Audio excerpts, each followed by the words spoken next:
What you guys are going to be taking a look at some more commands you can use in the command prompt.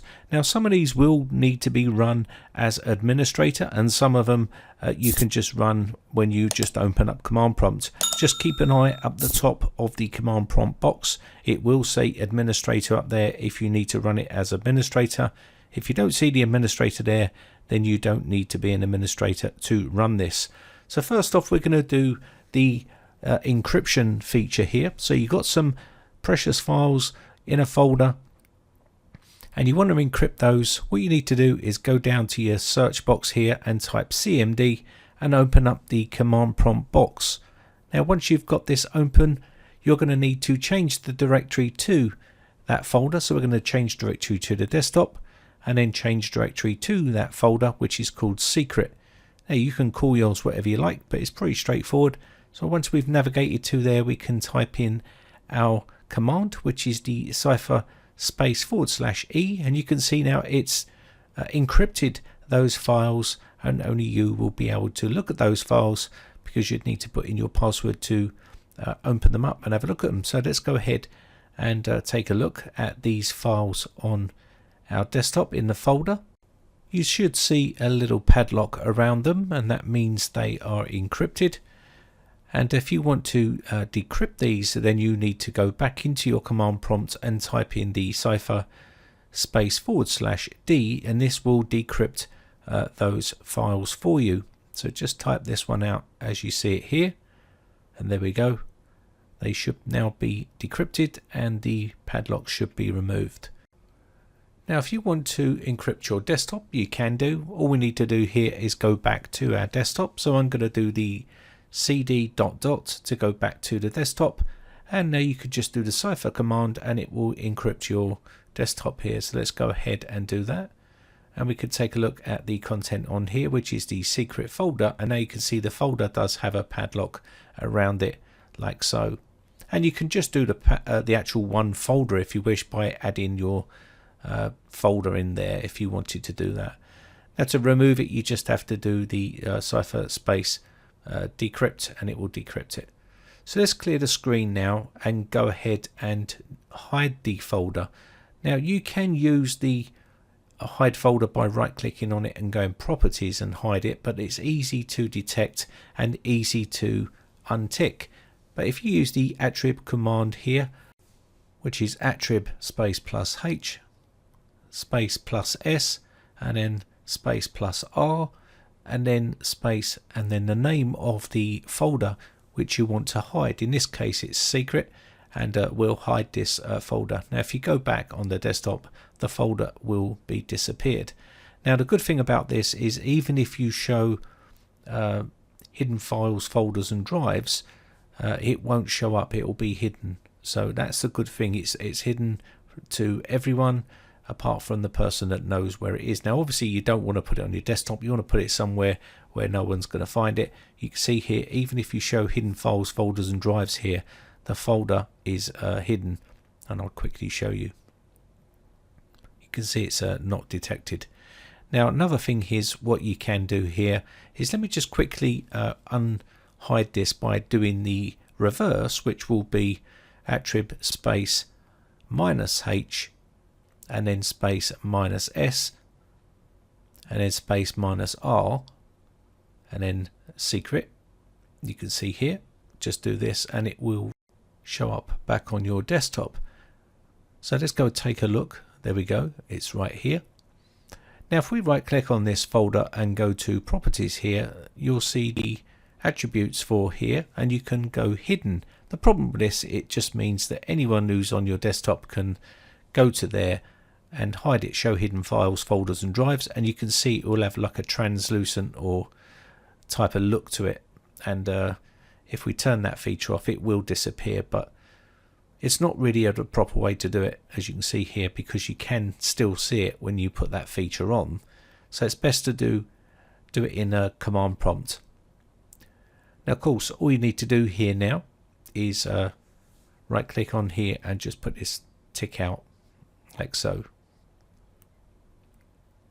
and it'll go solid again. There we go. So use the method in the command prompt, it's a lot more secure and you can hide it properly. So let's clear the screen and go on to another command which we can use inside here. So let's go ahead and type in ipconfig pillar, which is the vertical line, then space, then clip.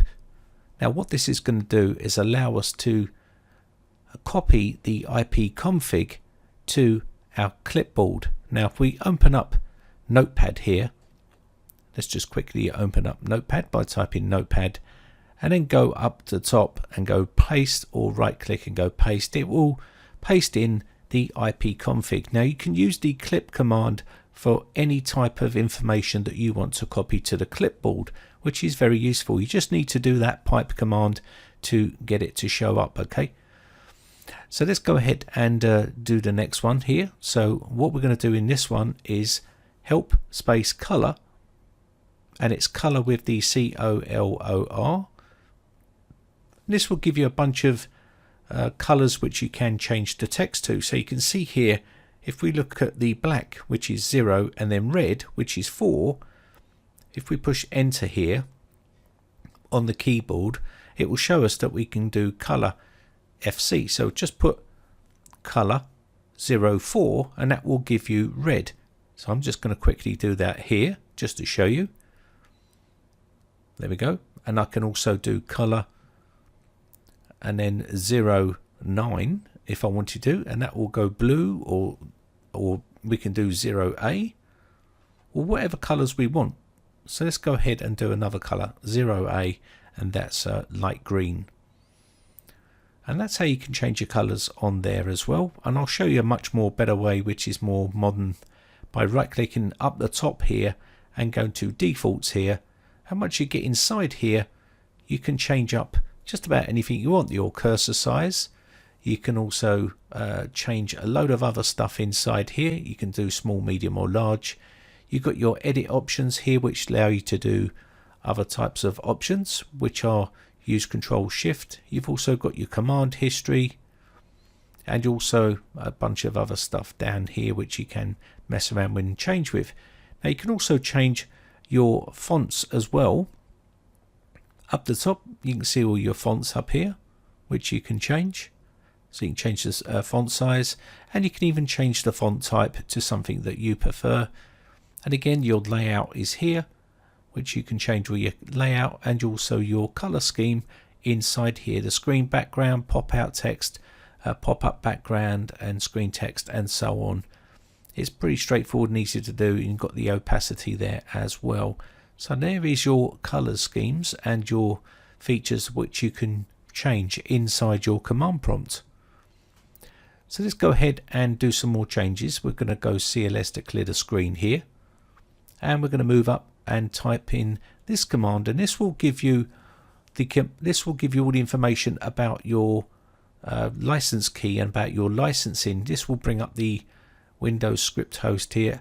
Now this is a virtual machine, but if you was on a normal machine, it will give you your product key, your activation ID, what type of licenses, whether it's OEM, whether it's retail, and so on. It will give you all that information, which is very useful if you want to know about that sort of information. As a PC repair tech, it's very useful. You can also see some other commands in here which you can do, like rearm and stuff like that for licensing. We're just showing you the actual command here. So it's quite a good command to learn all that stuff.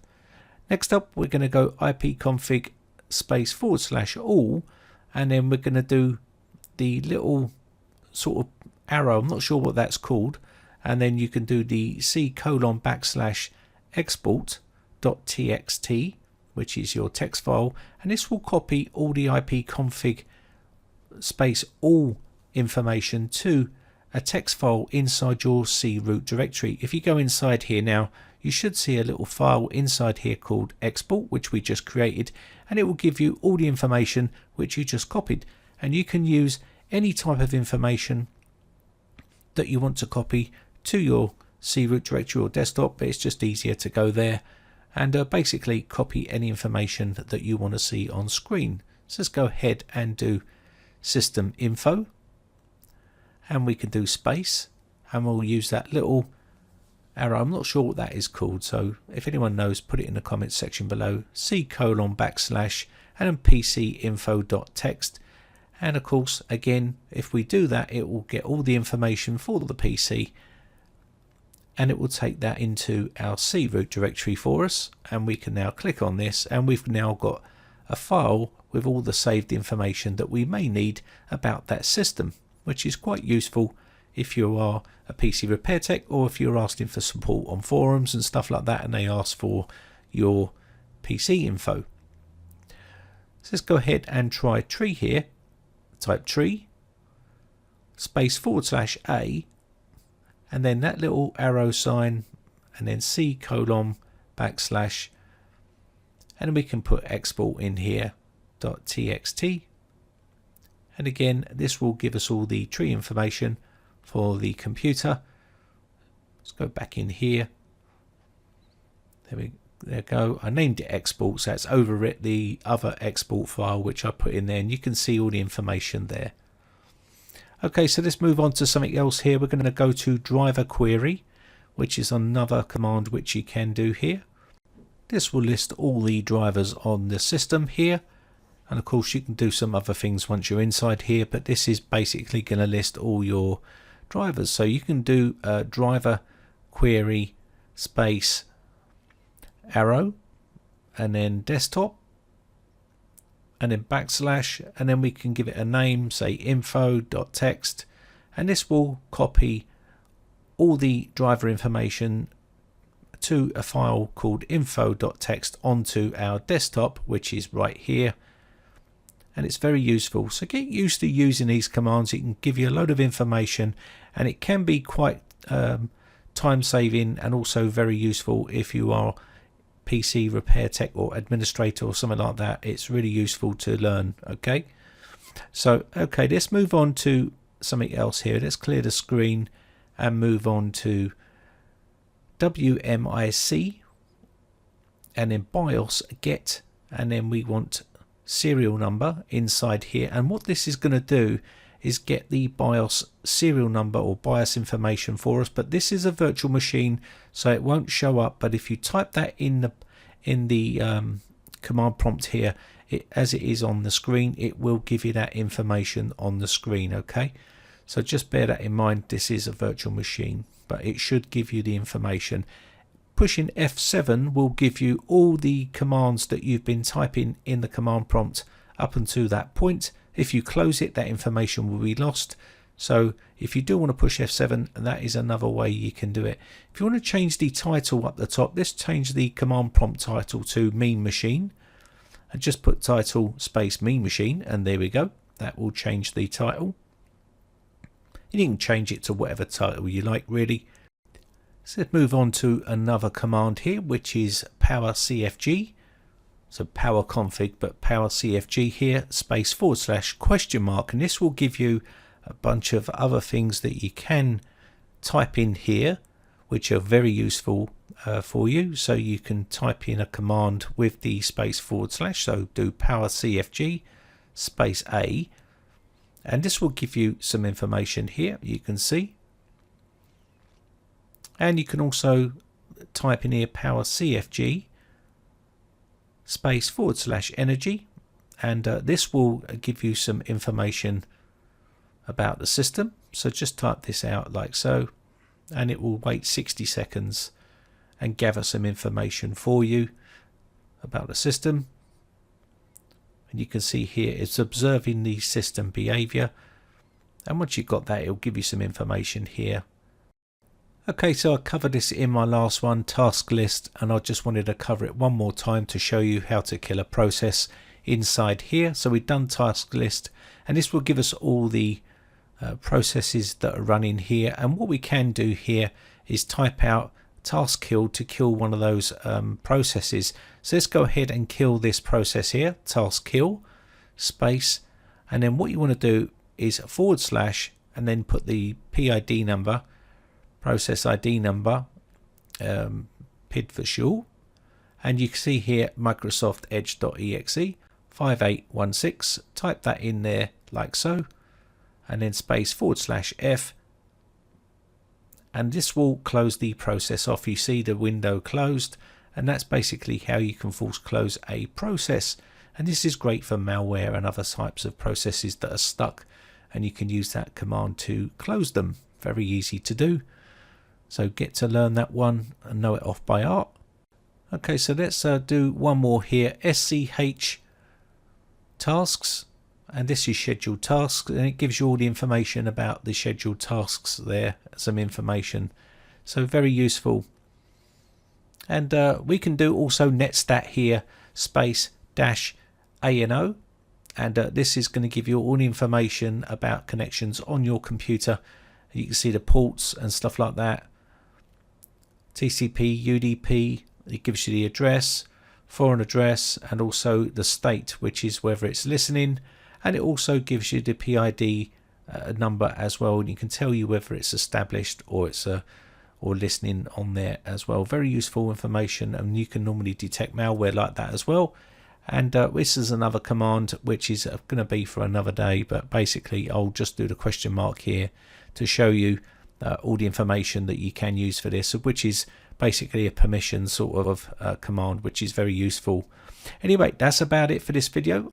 If you've got any useful commands that you want to share, leave them in the comments section below, and I'll take a look at those. We've got plenty more of these commands. If you want to see more of these, let me know in the comments section below, and I'll do some more videos.